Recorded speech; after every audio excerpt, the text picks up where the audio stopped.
વડોદરા મહાનગરપાલિકા, વડોદરા જિલ્લાની 4 નગરપાલિકાઓ, જિલ્લા પંચાયત અને તાલુકા પંચાયતની ચૂંટણી આજે યોજાઈ હતી. સ્થાનિક સ્વરાજ્યની ચૂંટણીમાં મોટી સંખ્યામાં જોડાવા માટે હું ખાસ કરીને મતદાતાઓનો ખૂબ ખૂબ આભાર માનું છું. વિશેષ કરીને પોલિંગ પર્સનલ ખૂબ જહેમત ઉઠાવીને ગઈકાલ સવારથી લઈને આજે અત્યાર સુધી હજુ ખૂબ મહેનત કરી રહ્યા છે. એમની મહેનત, એમની ચોકસાઈથી આપણે આ ઇલેક્શન સફળતાપૂર્વક પાર પાડી શક્યા છીએ. સાથોસાથ આપણે સમગ્ર ચૂંટણી સાથે સંકળાયેલી ટીમે ખૂબ ખૂબ આપણને સહયોગ આપ્યો છે. પોલીસની ટીમ પણ સતત સહયોગ આપ્યો છે.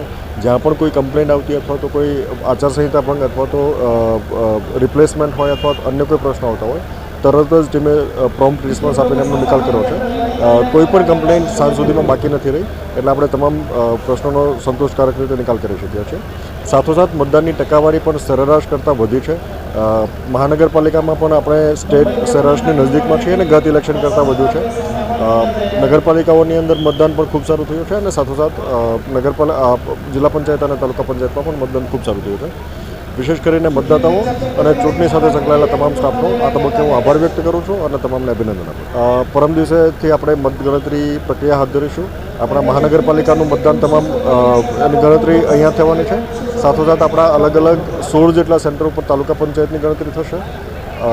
8 જેટલા સેન્ટર્સ ઉપર આપણી જિલ્લા પંચાયતની ગણતરી થવાની છે અને 4 અલગ અલગ મતગણતરી સેન્ટર ઉપર આપણી નગરપાલિકાની મતગણતરી થવા જઈ રહેવાની છે.